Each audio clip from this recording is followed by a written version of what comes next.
Il est ethnologue, écrivain, explorateur, aventurier, on pourrait le dire. C'est Philippe Fray, l'Alsacien. Comment allez-vous? Très bien. On est ravis de vous accueillir. Vous avez traversé, je le disais en teaser tout à l'heure, de nombreux déserts dans le monde. Est-ce qu'on sait d'abord combien il y a de déserts dans le monde? Non, parce qu'il y en a des grands, il y en a des petits, il y en a qui ne sont pas identifiés comme des déserts. Par exemple, le désert de Gobi, il n'existe pas. Ce sont des déserts qui forment le désert de Gobi. Et vous en avez traversé combien? J'ai traversé presque tous, il m'en manque un ou deux, mais mon but, c'est pas de tous les traverser.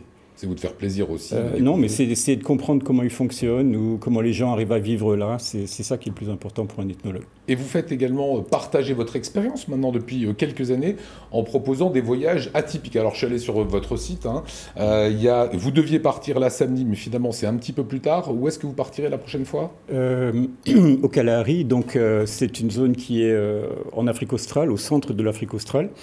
Et c'est tout simplement l'endroit où il y a le plus d'animaux sauvages au monde.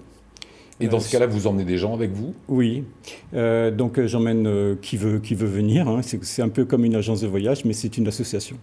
Donc on organise, on élimine tous les frais liés à une agence, parce que c'est quand même des expéditions à monter qui peuvent parfois coûter un peu cher.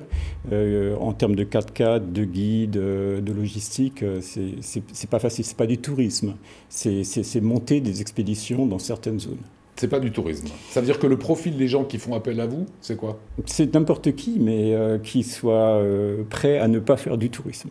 Alors, déjà dans la rencontre avec les peuples. Ouais. Ensuite, effectivement, je connais assez bien les plantes, les animaux, les humains. Donc voilà, c'est plus une découverte d'un autre biotope. Alors c'est vrai que vous êtes très cool, très décontracté. Il y a pas mal de films qui ont été faits sur vous.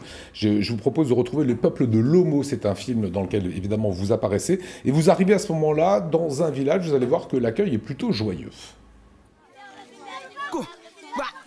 Les locaux sont aussi curieux de notre visite que nous le sommes.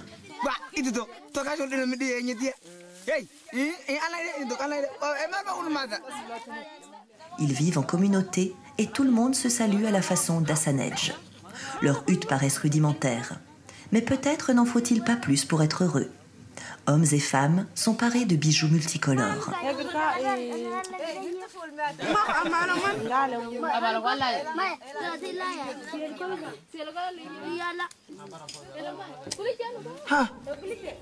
Voilà, ce peuple magnifique. Alors on va juste réécouter, on va remonter le son sur ce garçon parce qu'il est drôle.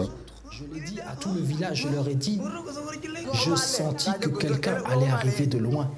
J'ai entendu la pirogue, les rames. Et c'est la première fois, je vais te dire, c'est la première fois que je vois quelqu'un comme toi et c'est pour ça que je suis tout excité. Voilà, accueil formidable. Est-ce que ça se passe toujours comme ça, Philippe Fray? Avec nous, oui. C'est-à-dire qu'ils peuvent avoir des clashs tribaux entre eux. Par exemple, entre Dassanetch, Nyangatom ou Nyangatom et Suri, etc. Mais pas avec nous, parce qu'on est identifié, c'est un petit peu comme avec les félins, par exemple. On n'est pas identifié comme quelque chose qui se mange.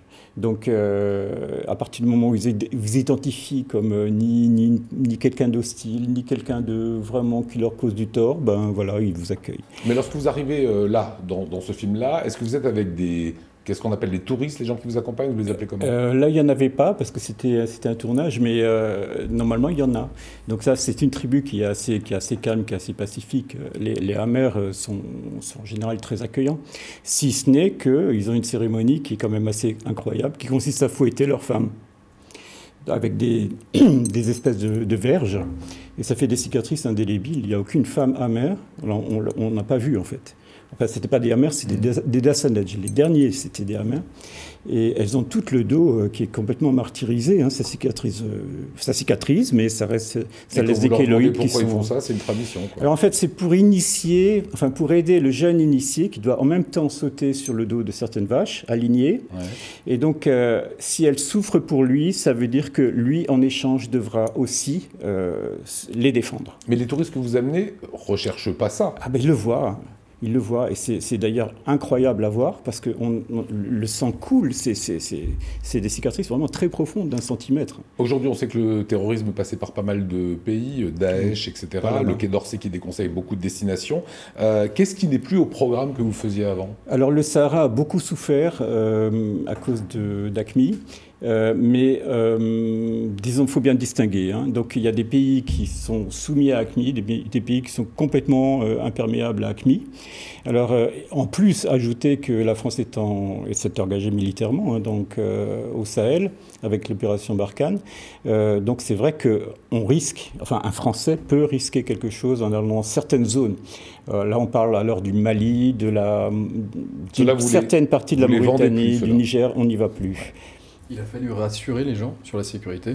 Bah oui, parce qu'ils font l'amalgame. Le problème, normal, oui, mais par exemple, le Tchad n'a jamais été un pays de terrorisme d'AQMI.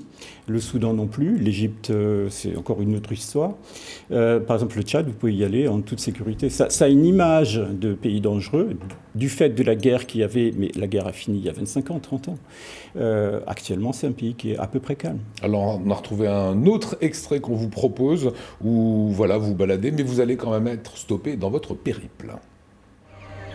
Philippe Frey compte rejoindre un village de Tchaka. Les Tchaka sont un peuple mystérieux qui ôte la rotule à chaque membre de la tribu. Personne ne peut donc plier le genou, ce qui n'entrave pas leur agilité surprenante. Mais le chef d'un village d'Hassanedj le poursuit dans la jungle pour l'informer d'un drame. Philippe décide de repérer des traces seul, en éclaireur. Le problème, c'est qu'il y a des conflits armés entre les Dassanedj et les Nyangatom, donc les deux tribus d'ici. Ils se battent à l'arme automatique et à même pas 1 heure de marche par ici, tout un village a été massacré à l'arme automatique. Et donc malheureusement, on ne peut pas passer. C'est dommage parce qu'apparemment, on est à 1 heure ou 2 heures de marche des Tchaka, mais c'est pas possible. Voilà, Philippe Frey qui est notre invité. Ça, c'est sur certaines situations, évidemment, en Afrique. Parlons de ce voyage que vous organisez dans quelques jours. C'est le Kalahari, ça se terminera au Victoria Falls, aux chutes Victoria. Et alors, j'ai vu que vous faites dans un 4x4 très aménagé, avec tente de toit, table et chaises, frigo et barbecue. C'est le grand luxe. Hein. Bah oui. Par exemple, dans d'autres déserts, on ne pourra absolument pas trouver ce genre de prestations. Ça veut dire qu'on est combien dans le 4x4 On est 4 ou 5. Avec vous Oui, 4 sans moi. D'accord. Il y a un guide avec vous qui vous accompagne. C'est moi le guide. C'est vous le guide. C'est vous qui conduisez le 4x4 Oui, je fais tout. Je fais la cuisine, je conduis le 4x4. Mais en fait, par exemple, quand je vais dans le désert de Namib, je vérifie plus rien, ni GPS, ni carte, j'y vais comme ça. Je connais beaucoup plus le Namib que l'Alsace. Pour moi, l'Alsace, c'est excessivement exotique. Hein, Dominique Young, vous partiriez dans un périple en 4x4 ? Pardon. J'étais en train de rêver, là. Oui, ça me rappelait des voyages que j'ai fait aussi. Oui, moi je pars très volontiers au bout du monde, sans problème. Voilà, là c'est pas un voyage organisé, hein, c'est... Non, mais j'ai été dans des endroits... qui étaient bien.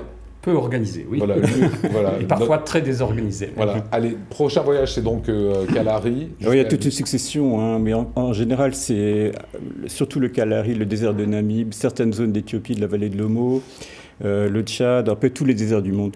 Et en été, les déserts de Gobi plutôt. Parce qu'on ne peut y aller qu'à peu près 2 ou 3 mois maximum par an. Parce qu'il fait trop chaud sinon Non, il fait trop froid. Oui. Dans les déserts de Gobi, le pire à craindre, c'est le froid, parce qu'il peut faire moins 35 facilement dans certaines zones du Gobi. Donc on ne peut y aller qu'en été. Et ben voilà, toutes ces informations, vous les retrouvez sur le site internet de Philippe Frey. On espère qu'on vous aura donné envie de partir avec notre explorateur aventurier. Ce sont des voyages qui durent entre 1 à 2 semaines, c'est ça à peu près ? 1-2 semaines, ou parfois 22 jours, 23 jours pour certains pays comme le Tchad. Le Gobi, on essaye de le compacter en une quinzaine de jours. Voilà, merci beaucoup Philippe Frey.